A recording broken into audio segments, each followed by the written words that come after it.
Hello दोस्तों, सभी को मेरा नमस्कार। मैं राजेश चौधरी एक बार फिर से स्वागत करता हूं अपने यूट्यूब चैनल पर। तो भाई, कल की क्लास तक हमने ये पढ़ा था कि वास्तव में स्थितिज ऊर्जा क्या होती है और विद्युत और विभवांतर जो इलेक्ट्रोस्टैटिक्स का हमारे तीसरा चैप्टर है वो भी हमारे चल रहा है। और आज उससे आगे का लेक्चर है। तो कल हमने स्थितिज ऊर्जा के बारे में पढ़ लिया और स्थितिज ऊर्जा पर आधारित कुछ न्यूमेरिकल भी हमने किए थे। तो चलिए शुरू करते हैं आज का लेक्चर। तो आज के लेक्चर में क्या है भाई कि स्थितिज ऊर्जा पर आधारित हमें कुछ न्यूमेरिकल्स देखने थे। तो इसमें देखो, पहला न्यूमेरिकल क्या बन सकता है, डेटा आप खुद चेक कर लेना, मैं आपको केवल उसका कॉन्सेप्ट बताऊंगा क्या है। वो बोलता है दो आवेश है Q1 Q2, दो कण है मान लो जिन पर आवेश Q1 Q2 है, इनका द्रव्यमान है M1 M2 या दोनों का M मान लो। दोनों का द्रव्यमान कितना है, M है, इसका भी M है, इसका भी M है ना। दोनों एक दूसरे से R दूरी पर स्थित है। इन दोनों को हमने यहाँ पर, दोनों देखो समान आवेशित है, इसका मतलब है कि दोनों को समान आवेशित है, तो यहाँ पर पकड़ के रखने के लिए हमें कुछ एनर्जी की आवश्यकता होगी, वरना तो छोड़ते एक दूसरे से दूर भाग जाएंगे। कल की क्लास मैंने अच्छे से समझाया था ये चीज। तो यहाँ पर वास्तव में क्या होगा, वो बोलता है कि इन दोनों को रिलीज कर दो, इन दोनों को रिलीज कर दो, छोड़ दो इनको, इन दोनों को रिलीज कर दो, स्वतंत्र कर दो इन दोनों को। तो जैसे स्वतंत्र होंगे एक दूसरे से दूर भागेंगे क्योंकि समान आवेश है। तो ये बोल रहा है जब दोनों के बीच की दूरी अधिकतम हो। दोनों के बीच की दूरी अधिकतम कब होगी, जब दोनों के बीच की स्थितिज ऊर्जा क्या हो जाएगी, जीरो, है ना। और स्थितिज ऊर्जा जीरो कहाँ होती है, लगभग अनंत पर जाकर, है ना। तो हम यहाँ पर यह मानेंगे कि जब महत्तम दूरी इनके बीच की हो जाती है, अधिकतम दूरी, उस समय ये बोल रहा है इनके इन दोनों के आवेशों का वेग ज्ञात करो। ये इस स्पीड से भागेंगे इधर और ये इस स्पीड से भागेंगे। हम जानते हैं दोनों आवेश, इन दोनों आवेशों को भी समान ले लो आप चाहो तो, दोनों को मान लो समान है, दोनों क्यू है, दोनों का द्रव्यमान भी एम एम है ना। और आवेश को अलग लो तो भी इससे कोई खास प्रभाव नहीं पड़ेगा। दोनों का द्रव्यमान सेम है, इसका मतलब ये है कि दोनों को गतिज ऊर्जा भी कैसे मिलेगी, बराबर, है ना। दोनों का द्रव्यमान क्या है, यहाँ पर बराबर है दोनों का द्रव्यमान। और हम जानते हैं इलेक्ट्रोस्टैटिक फोर्स तो F12 इस पे लगेगा तो उतना ही F21 इस पर होता है। तो दोनों समान फोर्स से इस तरफ भागेंगे, दोनों इस तरफ, एक इधर भागेगा, एक उस तरफ भागेगा। तो जब दोनों भागेंगे तो इनके बीच की जो भी स्थितिज ऊर्जा है वो कितनी है, U बराबर के Q1 Q2 अपॉन कितना है R। ये स्थितिज ऊर्जा किसमें कन्वर्ट होने लगेगी, गतिज ऊर्जा में। किसमें कन्वर्ट होने लगेगी, गतिज ऊर्जा में। और जब ये जीरो हो जाएगी तो गतिज ऊर्जा क्या हो जाएगी, अधिकतम। तो ऊर्जा संरक्षण से, किससे, यानी law of conservation of energy, है ना, वो हमें यहाँ पर लगाना है। यानी हमें एनर्जी का कंजर्वेशन यहाँ पर करना है, क्योंकि यहाँ पर ऊर्जा संरक्षित रहती है हमेशा, यहाँ पर क्या, हर जगह रहती है। तो जब यहाँ पर ऊर्जा संरक्षित होगी तो इसका मतलब है कि जितनी स्थितिज ऊर्जा में कमी होगी उतनी बदले में गतिज ऊर्जा उत्पन्न हो जाएगी। तो हम जानते हैं महत्तम दूरी पर, यानी दोनों के बीच की मैक्सिमम दूरी पर स्थितिज ऊर्जा जीरो हो जाएगी, गतिज ऊर्जा अधिकतम। तो देखो देखिए, तो इनिशियल गतिज ऊर्जा प्लस इनिशियल स्थितिज ऊर्जा, यानी initial potential energy, initial kinetic energy equals to final potential energy plus final kinetic energy. तो देखो क्या हो जाएगा, इनिशियल एनर्जी कितनी, के Q1 Q2 अपॉन R। दोनों को यहाँ पर पकड़ रखा था, वेग जीरो तो गतिज ऊर्जा जीरो। अधिकतम दूरी पर स्थितिज ऊर्जा जीरो और गतिज ऊर्जा कितनी, 1/2 mv²। दोनों का वेग समान होगा, ध्यान रखना है, दोनों का द्रव्यमान बराबर, तो गतिज ऊर्जा कितनी होगी। अब कई सोच रहे हैं ऐसा क्यों लिखा, ऐसा इसलिए लिखा क्योंकि कण दो है, दोनों कणों को गतिज ऊर्जा मिलेगी, है कि नहीं। यह ऊर्जा जो है कि Q1 Q2 एक कण की नहीं, दोनों की है, तो गतिज ऊर्जा भी दोनों की लेनी है यहाँ पर, है ना। तो देखो देखिए, के Q1 Q2 अपॉन R, और ये हो जाएगा बराबर में, देखो क्या, 1/2 mv²। 2 से 2 तो कट गया, तो v की वैल्यू निकाल लो। तो v बराबर क्या आ जाएगा, देखो देखिए, m को उधर भेज दो तो क्या, Q1 Q2 अपॉन R, ये हो गया m और इसका रूट। अब वो आपको डेटा दे देगा, वो इसके अंदर पुट कर देना, कैलकुलेशन कर लेना, है ना। k का मान 9×10⁻⁹ है, बाकी वो सारी चीजें आपको यहाँ पर देगा, है ना। तो देखो इससे आगे और क्या हो सकता है, इससे आगे देखो भैया और क्या होगा। देखो इससे आगे अगर हम चलें तो आगे हमारे टॉपिक है कि एक समान विद्युत क्षेत्र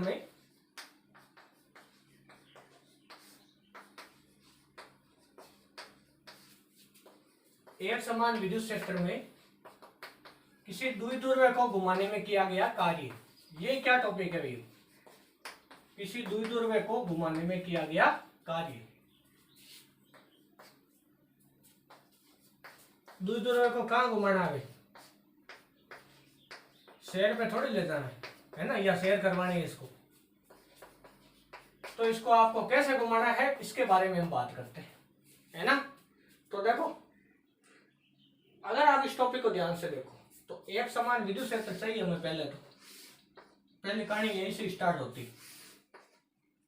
कोई द्विध्रुव है, द्विध्रुव में क्या होता है? एक माइनस क्यू एक प्लस क्यू दोनों अल्प दूरी पर स्थित होना चाहिए।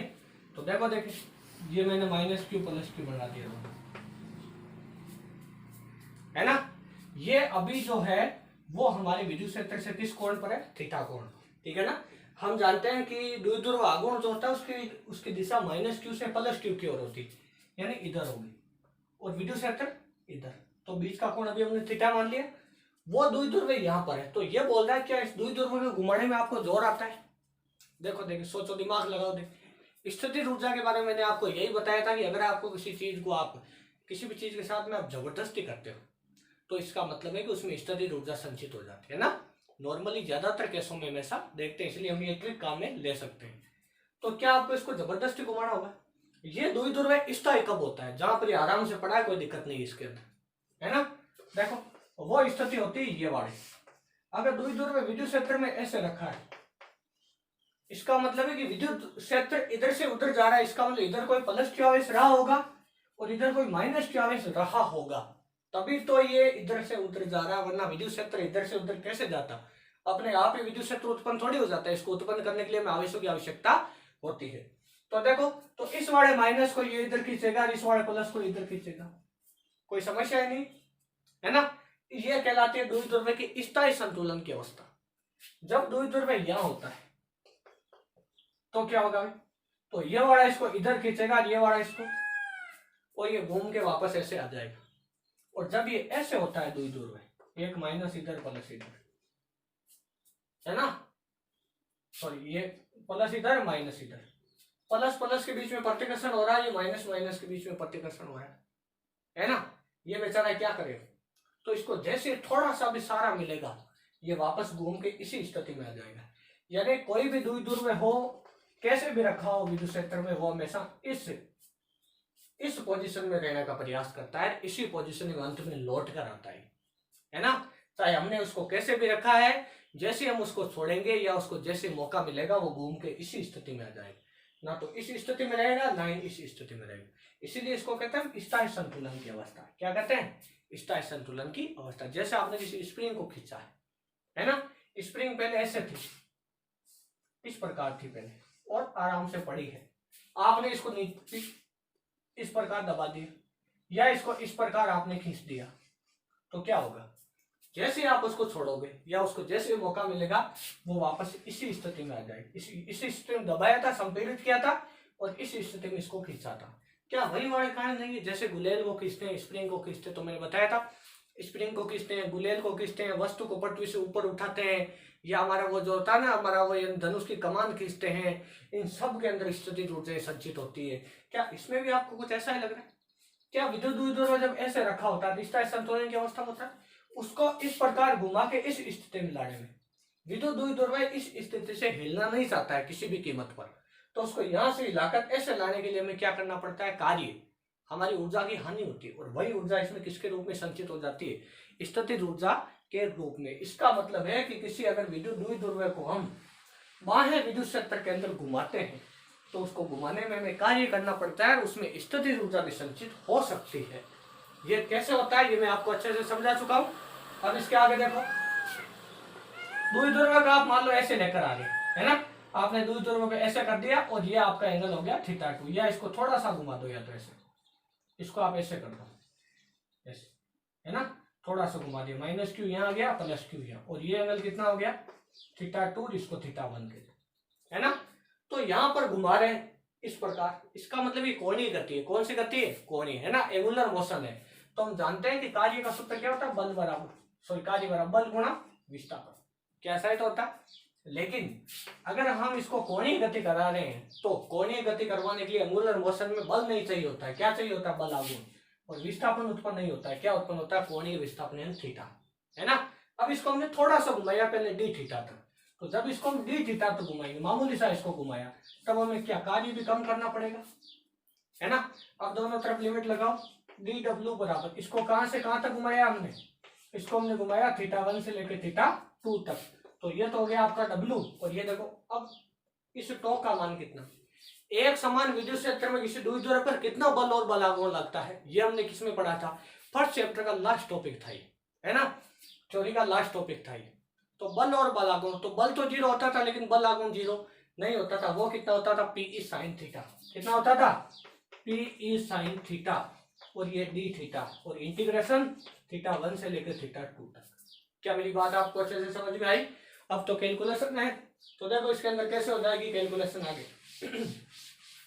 इसको हम आगे लिख देंगे W बराबर, देखो भाई पीई को तो बाहर ले लो क्योंकि ये तो दोनों कांस्टेंट है, केवल साइन थीटा ही वेरिएबल है, इसका इंटीग्रेशन करो θ1 से θ2 तक, तो W बराबर देखो क्या हो जाएगा पीई, और ये देखो साइन थीटा का इंटीग्रेशन क्या हो जाएगा माइनस कोस थीटा, और ये क्या हो जाएगा θ1 से लेकर θ2 तक, तो W बराबर पीई, और ये हो गया माइनस का cos θ2, minus minus plus cos θ1, upper limit minus lower limit, तो W बराबर पीई कोस θ1 माइनस कोस θ2, ये आपका किया गया कार्य आ गया, ये इसका फॉर्मूला जो आपको याद रखना है। अब इसमें ये कंडीशन हम ये लगा सकते हैं, मान लो द्विध्रुव को स्थायी संतुलन की अवस्था से घुमाया गया था, यानी ऐसी कौन सी स्थिति है द्विध्रुव की जिसमें स्थितिज ऊर्जा न्यूनतम होती है ना, तो वो हमने अभी पढ़ी -q, 0 नहीं होती है ना। ध्यान रखना, देखो कैसे आपके दिमाग में आ रहा होगा कि द्विध्रुव ऐसे रखा है, ऐसे रखा है, तो इसका मतलब है कि इस समय इसमें स्थितिज ऊर्जा ही नहीं है। स्थितिज ऊर्जा तो है, क्योंकि जब इस निकाय को बनाया गया था ना, तब इसमें कुछ ना कुछ स्थितिज ऊर्जा संचित हो गई थी, है ना। उसके बारे में हम इससे अगले टॉपिक में बात करेंगे। या आपको यह समझना है कि इस स्थिति में स्थितिज ऊर्जा न्यूनतम हो सकती है ना। अब यहां से क्या ये इसकी स्थायी संतुलन की अवस्था है, तो देखो देखिए -q से +q की डायरेक्शन होती है p वेक्टर की डायरेक्शन, e की डायरेक्शन भी इस वेक्टर में थीटा बराबर 0, क्या ये स्थायी संतुलन की अवस्था है, तो स्थायी संतुलन की अवस्था से थीटा तक इसको घुमाए, तो θ1 की वैल्यू तो क्या मान लें 0, और θ2 की वैल्यू मान ले केवल थीटा, यानी स्थायी संतुलन से थीटा तक घुमाए, तो किया गया कार्य W बराबर क्या होगा पीई, और ये हो जाएगा आपका 1 माइनस कोस थीटा, कोस 0 का मान कितना 1, कोस 0 का मान कितना 1 हो जाएगा। देखो ये आ गया कार्य, है ना। ये आपका टॉपिक कंप्लीट। अब इसके आगे देखो अगला टॉपिक क्या है, अगला टॉपिक भाई हमारी ये है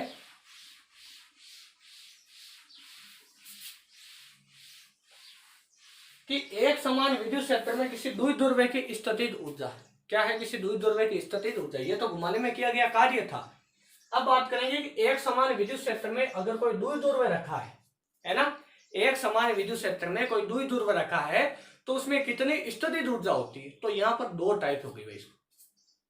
इसकी स्थितिज ऊर्जा हम दो प्रकार से ज्ञात कर सकते हैं। कैसे ज्ञात कर सकते हैं, आपको बहुत ध्यान से देखना होगा। पहली बात तो हमें इस द्विध्रुव को ऐसे लेकर आना है। सबसे पहले द्विध्रुव क्या होता है -q ऐसे +q ऐसे, बीच की दूरी 2 है, क्या यही तो द्विध्रुव है, तो ऐसा द्विध्रुव हमें इस विद्युत क्षेत्र में बनाना है ना।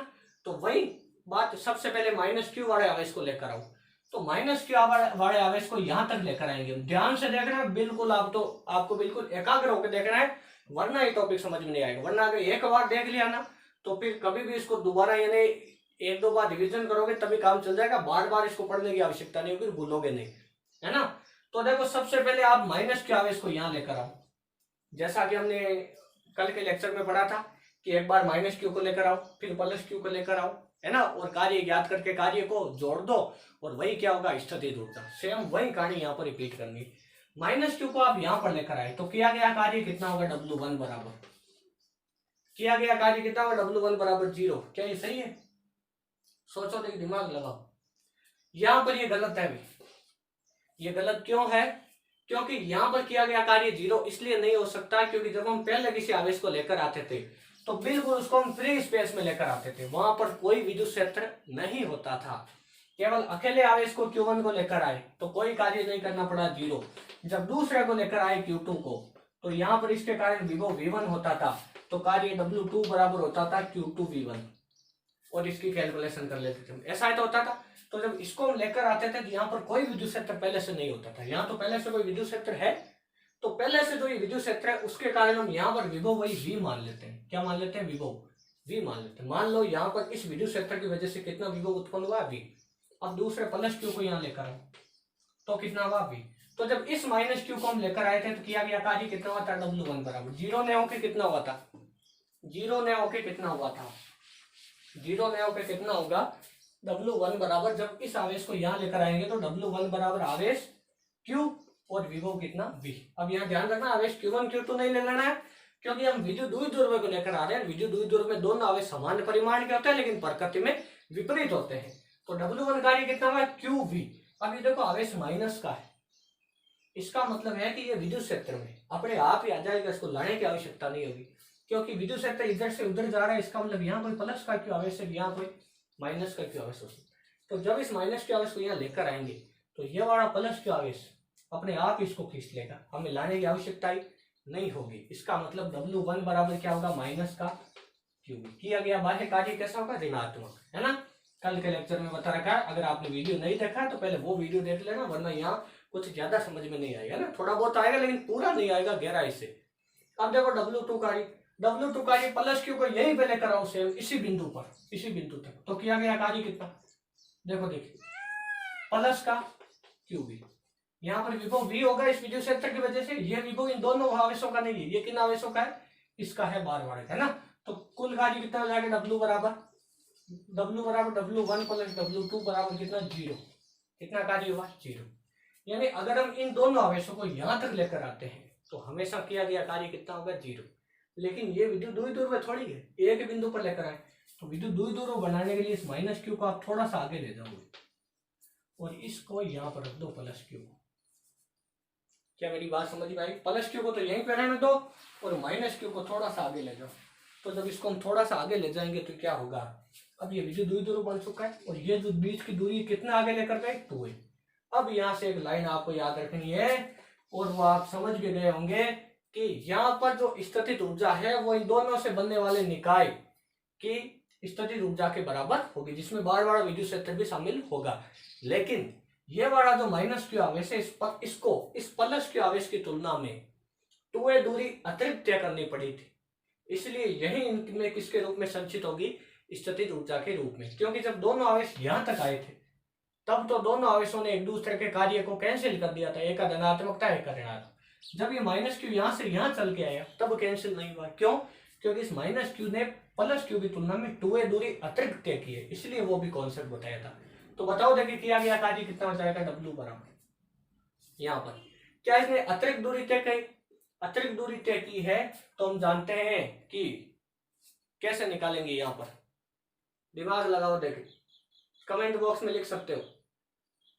ये स्थितिज ऊर्जा में निकालने के लिए पहले कार्य निकाल लेते हैं। कार्य कैसे निकालेंगे? जब माइनस Q को अतिरिक्त दूरी Q तय करनी पड़ती है तो देखो कार्य बराबर बल गुणा विस्थापन। विस्थापन कितना? 2a। कितना? 2a। तो W बराबर कार्य कितना? माइनस का QE 2a। क्या इतना ही तो होगा? तो देखो देखिए W बराबर कितना? W बराबर माइनस Q2a। तो W बराबर कितना? माइनस का PE, ये W1। इस W1 को स्थितिज ऊर्जा U1 कह दो, तो कितना होगा? माइनस का PE होगा। कितना होगा? माइनस का PE। ये स्थितिज ऊर्जा तो केवल किस वजह से हुई? देखो अब ये आप एक बार याद रख लेना। अब देखो पूरी कहानी बताता हूं कि इतना सारा हम तामझाम क्यों करने जा रहे हैं, है ना। किताबों को देखकर ये बहुत ज्यादा अत्यधिक आपको समझ में नहीं आएगा, अगर 7-8 बार पढ़ोगे तब जाके पूरा समझ में आता है ना। तो एक बार देखो देखिए, ये बोल रहा था कि द्विध्रुव को आपको ऐसे लेकर आना है थीटा एंगल पर और फिर स्थितिज ऊर्जा ज्ञात करनी है। तो हमने क्या किया? इसकी स्थितिज ऊर्जा को 2 भागों में डिवाइड किया, U1 प्लस U2। 2 भाग कौन कौन से? पहली बार तो हम इसको ऐसे लेकर आए थे, ऐसे लेकर आगे द्विध्रुव को और द्विध्रुव बना दिया और स्थितिज ऊर्जा U1 ज्ञात कर ली। फिर इसको थीटा एंगल तक घुमा देंगे, है ना। इसकी इस माइनस Q को पहले क्यों लेकर आए? क्योंकि हम इसको मूल अवस्था में लेकर आना चाहते हैं, है ना, कि जो इसकी स्थायी संतुलन की अवस्था हो ना उसके अंदर इसको हम लेकर आना चाहते हैं। तो पहले तो इसको हम ऐसे लेकर आए उसके बाद में थीटा एंगल तक घुमा दिया, और हम जानते हैं कि थीटा एंगल तक इस अवस्था से इस अवस्था तक घुमाने में किया गया कार्य या द्विध्रुव ध्रुव में कितनी स्थितिज ऊर्जा संचित होती है, U2। अभी अभी हमने ज्ञात किया था जस्ट आज की क्लास में डेरिवेशन, क्या वही तो है, बस अब तो काम ही हो गया, डेरिवेशन कंप्लीट है आपका। तो U बराबर U1 का मान तो माइनस का पीई, और ये कितना प्लस का पीई और माइनस का पीई कोस थीटा, है ना। देखो देखे, इससे ये तो कट गया, तो U बराबर कितना हो माइनस का पीई कोस थीटा, यानी U बराबर कितना माइनस पी डॉट ई। ये देखो, है ना, तो U बराबर माइनस का पी डॉट ई वेक्टर हो गया। अब सबसे पहले केस लगा दो, इसमें थीटा का मान जब 0 डिग्री लेंगे, इसका मतलब है कि स्थायी संतुलन की अवस्था में cos 0 का मान 1, तो U बराबर माइनस का पीई। इस समय स्थितिज ऊर्जा मिनिमम है, क्योंकि ऋणात्मक है तो कैसी है, मिनिमम, सबसे कम है, कम से कम है। इसका मतलब है कि इस स्थिति में स्थायी संतुलन की अवस्था में होता है, तो थीटा बराबर 0। थीटा बराबर 90 रखते हैं, स्थितिज ऊर्जा 0, स्थितिज ऊर्जा 0 होने का मतलब क्या है कि इससे तो ज्यादा है, इसका मतलब ये संतुलन की अवस्था नहीं है। तीसरा 180 डिग्री लो, तो थीटा 180 होते माइनस माइनस प्लस, तो यू बराबर प्लस का पीई हो जाएगा, थीटा 180 लेते, तो थीटा 180 लेने पर ऐसा हो जाता है। इसका मतलब है कि ये देखो प्लस की पीई है और ये माइनस की पीई, इनके बीच में 0 है, इन तीनों में से ये सबसे बड़ा है, तो सबसे खराब संतुलन की अवस्था इसकी ये होती। इस समय ये असंतुलन की अवस्था में होता है, ऐसा हम कह सकते हैं, है ना। तो ये इसकी होगी सारी कहानी में, है ना। अब इसके आगे देखो, तो आपके इस चैप्टर से संबंधित जितने भी कॉन्सेप्ट है, जितने भी टॉपिक हैं, वो सारे वही कंप्लीट हो चुके हैं। एक बार इसमें छोटी सी चीज और रह जाती है, वो हमने पढ़ा था कि जब द्विध्रुव को θ1 से θ2 तक घुमाया जाता है, उस समय किया गया कार्य W बराबर कितना होता है, Pe1 minus cos theta, θ1 minus cos θ2 होता है, लेकिन इसको हमने क्या लिख दिया, इसकी स्थायी संतुलन से थीटा तक घुमा रहे हैं इसको, है ना, वो वाला केस ले लिया। सबसे पहले अब थीटा बराबर ले लो आप 0 डिग्री, तो W बराबर कितना Pe1 माइनस 1, तो किया गया कार्य कितना 0। अब थीटा बराबर 90 डिग्री ले लो, कोस 90 का मान 0, तो W बराबर Pe, और थीटा बराबर कितना ले लो 180, तो माइनस माइनस प्लस, तो ये हो जाएगा 2Pe। यानी सबसे ज्यादा कार्य आपको कब करना पड़ेगा, जब आपको द्विध्रुव को इस अवस्था से इस अवस्था में लेकर आना है। देखो देखिए कितने डिग्री से घुमा दिया है ना, 180 डिग्री से घुमा दिया ना, इसको 180 डिग्री से घुमा दिया, प्लस क्यों माइनस क्यों, है ना। ये आपके सारा का सारा इस चैप्टर के जो कॉन्सेप्ट है वो सारे क्लियर हो चुके हैं। इसके बाद में कुछ न्यूमेरिकल देखते हैं जो स्थितिज ऊर्जा से संबंधित है और इन सभी टॉपिकों से संबंधित है। आगे देखो भाई, इसके आगे एक सवाल है स्थितिज ऊर्जा का, ये ना, वो कहता है कि आपके पास में 3 आवेश है, एक तो 2q है, एक 8q है, दोनों के बीच की दूरी 9 सेंटीमीटर है, और एक और आवेश है q, है ना। तो इन तीनों आवेशों को एक 9 सेंटीमीटर लंबी रेखा पर इस प्रकार हमें ले जाके व्यवस्थित करना है कि इन तीनों के बीच की या इन तीनों से बनने वाले निकाय की, 3 आवेश है तो तीनों से बनने वाली निकाय की स्थितिज ऊर्जा जो है वो न्यूनतम हो। स्थितिज ऊर्जा कितनी हो, न्यूनतम हो। तो न्यूनतम स्थितिज ऊर्जा निकालने के लिए हम क्या करेंगे, बहुत इजी तरीका, सबसे पहले इनकी टोटल स्थितिज ऊर्जा निकालो। मान लो ये वाला आवेश इससे x दूरी पर है, क्योंकि 9 सेंटीमीटर लंबी रेखा पर है, तो इसको एक को यहाँ रख दो और एक को यहाँ रख दो, ज्यादा से ज्यादा दूर रख दिया, पास में आएंगे तो स्थितिज ऊर्जा बढ़ेगी, दूर ले जाना पर स्थितिज ऊर्जा घटेगी। न्यूनतम करना है तो कम से कम इन दोनों को दोनों कोनों पर रख दिया, यानी दोनों के बीच की दूरी कितनी होगी, 9 सेंटीमीटर। ये क्यों आवेश, ये x दूरी होगी, कितनी होगी 9 माइनस x। यहां तक तो कोई दिक्कत नहीं। अब 3 आवेशों से बना निकाय है, तो स्थितिज ऊर्जा के कितने सूत्र होंगे, 3। कितने सूत्र होंगे, 3। एक तो कौन सा होगा, U, देखो U बराबर U12, इसको 1 मान लो आवेश, इसको 2 मान लो और इसको 3 मान लो, क्यों, है ना, कोई भी अपनी इच्छा से। तो Q12, Q21 और Q13, देखो 12 तो हो गया, एक मिनट, Q13 और Q23, देखो 12 और ये हो गया 23 और 31, क्या इतने 3 ही सूत्र बनेंगे। तो देखो U बराबर 3 आवेशों निकाय वाला फॉर्मूला लगाना है, K Q1 Q2 upon R12 plus के Q1 Q3 upon R13 plus के Q3 Q2 अपॉन R23, है ना। दोनों के बीच का यह फॉर्मूला पीछे के लेक्चर में देख लें। तो U बराबर देखो देखिए के Q1 की वैल्यू 2Q, Q2 की वैल्यू Q अपॉन बीच की दूरी कितनी X प्लस यहाँ पर क्या हो जाएगा देखो देखिए यहाँ पर Q1 Q3 है तो Q1 की वैल्यू तो 2Q, इसकी वैल्यू कितनी 8Q अपॉन बीच की दूरी कितनी देखो देखो Q13 बीच की दूरी कितनी 9 सेंटीमीटर तो 9 हो गया प्लस का चिन्ह Q3 Q2 है इन दोनों के बीच का तो Q और 8Q के 8Q Q अपॉन बीच की दूरी कितनी देखो देखो 9 माइनस एक्स कितनी होगी 9 माइनस एक्स। बस अब तो कैलकुलेशन है आगे। अब देखो हमें स्थितिज ऊर्जा इसने हमसे पूछी थी न्यूनतम, तो हम जानते हैं न्यूनतम स्थितिज ऊर्जा निकालने के लिए किसी भी फलन का न्यूनतम और अधिकतम मान अगर आपको ज्ञात करना है, एक मैंने आपको कूलाम बल वाले टॉपिक के अंदर न्यूमेरिकल करवा रखा है बिल्कुल सेम टाइम का न्यूमेरिकल, अगर आपने पहला चैप्टर पढ़ा है तो उसमें मैंने ये लिखवाया था कि अगर किसी भी फलन का अधिकतम या न्यूनतम मान निकालना है तो उसका एक बार अवकलन करो और उसका मान 0 कर दो। ऐसा क्यों होता है ये मैंने तरीका वहां पर इसका बता रखा है। तो यहाँ पर बिल्कुल स्थितिज ऊर्जा का जो अवकलन है, यहाँ पर वेरिएबल कौन है एक्स, एक्स का हमें वो मान ज्ञात करना है जब स्थितिज ऊर्जा न्यूनतम हो, तो एक्स के सापेक्ष इसका अवकलन करके 0 कर दो, एक्स की वैल्यू आपको ज्ञात हो जाएगी, वही इसका आंसर होगा। तो देखो देखिए कैसे करें, D you upon D x, तो इसमें देखो कितना के या 2KQ square D upon D x 1 upon x, क्या मैंने सही लिखा है, इन सबको बाहर ले लिया केवल एक्स को रखा, 2KQ स्क्वायर अपॉन एक्स, और ये देखो ये हो जाएगा प्लस देखो देखिए 16 KQ स्क्वायर और बटे 9 और ये हो जाएगा आपके डी अपॉन डी एक्स। अब देखो यहाँ पर अवकलन किसका करें, एक्स है ही नहीं तो इसका अवकलन कितना हो जाएगा, एक्स ही नहीं है तो इसका अवकलन कितना हो जाएगा 0, कितना हो जाएगा 0 प्लस ये देखो कितना होगा, ये हमारे देखो अगर आप ध्यान से देखो तो ये हो जाएगा हमारे 8KQ square upon D upon D x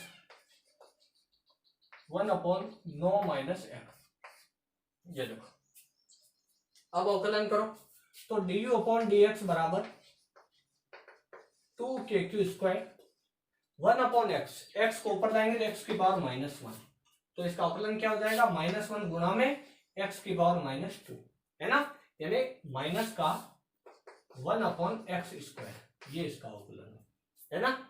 अब देखो प्लस 8KQ स्क्वायर, अब इसका देखो 1/9 माइनस एक्स है तो यही सेम कहानी इसके अंदर रिपीट होगी, देखो कैसे 9 माइनस एक्स को ऊपर लेकर आओ -1 अवकलन करो तो माइनस का 1/9 माइनस एक्स, अब इस 9 माइनस एक्स का दोबारा अवकलन करना है तो 9 का तो 0 और माइनस एक्स का अवकलन -1, तो माइनस माइनस कितना +1, तो इसका अवकलन कितना हो जाएगा प्लस का 1/9 माइनस एक्स का स्क्वायर, है ना, यहाँ पे देखो स्क्वायर हो जाएगा, 8 बढ़ जाएगी ना स्क्वायर हो जाएगा, है ना।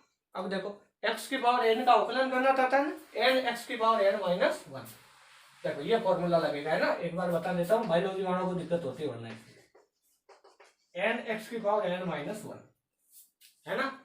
अब देखो इसको 0 रख दो तो इसको 0 रखते ही देखो KQ स्क्वायर तो 0 में चलेंगे, है ना, तो इसको इधर ले आओ तो ये बचा आपका माइनस का इधर आएगा प्लस का 2/x स्क्वायर बचा, कहता है तो बचा इधर आके प्लस का, इधर क्या बचा केवल 8 और ये बचा आपका 9 माइनस एक्स का होल स्क्वायर। अब देखो 4 बार कट गया इससे, इसको इधर ले जाओ तो 9 माइनस एक्स बटे एक्स का होल स्क्वायर, क्या इसको ऐसे लिख सकते हैं, कैलकुलेशन इजी करने के लिए तरीका बताया था पीछे मैंने, है ना, इस प्रकार की कैलकुलेशन को हमेशा इसी टाइप से करना, काफी इजी होता है तरीका। इसको इधर ले जाओ तो इधर क्या बचे केवल 4 का स्क्वायर करो रूट, तो 9/x-1 बराबर 2 हो जाएगा, किसका प्लस माइनस का, है ना, इसको हटाओ उधर रूट चला जाएगा, तो 9/x बराबर देखो ये कितना हो जाएगा आपका, ये हो जाएगा एक बार प्लस लो देंगे तो एक बार प्लस लोगे तो ये हो जाएगा 3, है ना, तो x बराबर कितना आ जाएगा 9/3 यानी 3 सेंटीमीटर, ये x की वैल्यू आ गई, है ना। अब बच्ची कौन सी, अब माइनस वाला लो तो माइनस का 2 तो ये उधर जाएगा माइनस का 3, तो 9/x बराबर कितना -3 सॉरी ये ना, ये -1 उधर जाएगा तो किसका प्लस का हो जाएगा, और -2 तो कितना बचेगा, प्लस का 1 बचेगा। एक मिनट भाई देखो इसमें प्लस तो हम पहले ले चुके हैं, माइनस बचा तो -2 और ये -1 उधर जाएगा तो प्लस का 1 तो कितना बचेगा, -1। तो 9/x बराबर -1। तो x बराबर क्या आ जाएगा, x को उधर ले जाओ है ना, तो -9 सेंटीमीटर। x का मान माइनस में आ नहीं सकता है ना, दूरी हमेशा कभी ऋणात्मक नहीं होती है, इसलिए ये तो गलत है, ये क्या है सही, यही इसका सही आंसर है। इसको आप चाहो तो शॉर्ट में भी कर सकते हो, अगर आप 2-3 बार इसकी कैलकुलेशन कर लोगे तो आपके कंपटीशन में अगर कभी आ जाए तो एक ही कॉन्सेप्ट इसमें याद रखना है कि कभी भी अगर किसी फलन का न्यूनतम मान पूछे आपको, चाहे फिजिक्स में हो चाहे मैथ में, तो उसको एक बार अवकलन करके उसका मान 0 रख दो आप, है ना, जो भी वेरिएबल है उसमें उसके सापेक्ष। बल वाले में हमने इसका अवकलन किया था Q1 के सापेक्ष, देखो ऐसे dQ1 इसके सापेक्ष अवकलन करके हमने इसको 0 रख दिया था, है ना, और आवेश का मान आया था Q/2। आंसर क्या था, Q/2, है ना, वो इसके अंदर देख लेना, है ना, पीछे वाले लेक्चर में। अब देखो इससे आगे का सवाल,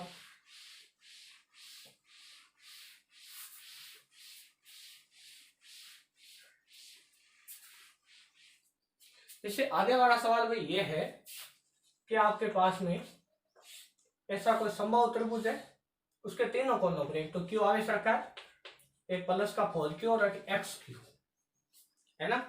तो इस पूरे निकाय की स्थितिज ऊर्जा 0 होने के लिए x का मान ज्ञात करो। किसका मान ज्ञात करना है, x का। तो वही कहानी वापस रिपीट, U बराबर KQ1Q2 upon R12 plus KQ1Q3 upon R13 और प्लस KQ2Q3 अपॉन R23।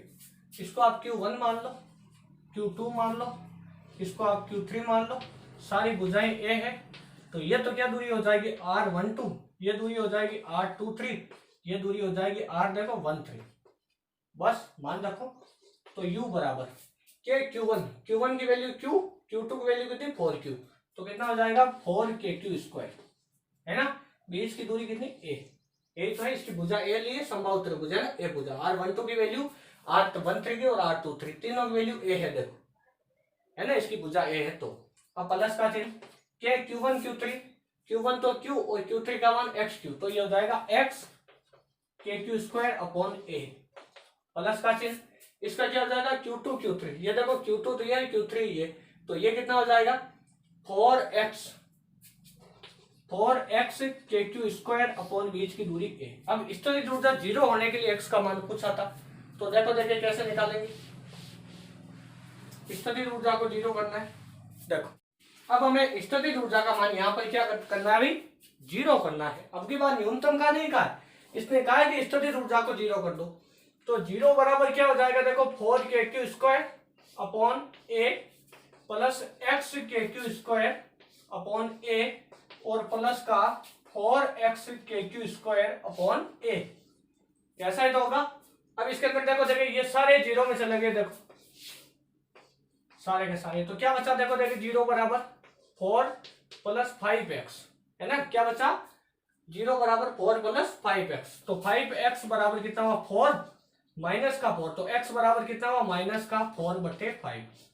यहाँ पर आपको एक कन्फ्यूजन हो सकता है कि x का मान असंभव है। x का मान देखो भाई यहाँ संभव है, क्योंकि यहाँ पर x दूरी नहीं है, यहाँ पर x है चार्ज RS है। याद करो त्रिभुज के कोनों पर यहाँ पर रखा था, तो यहाँ पर x क्यों रखा था, इसका मतलब है कि x का मान कितना है माइनस का 4/5 क्या ये आवेश तो हो सकता है ना, ये पॉसिबल है। बाकी किताबों में आपको कुछ मिलेगा तो इसके अंदर डेटा चेंज किया होगा जिससे आपके उत्तर अलग आ सकता है, लेकिन तरीका यही है ना।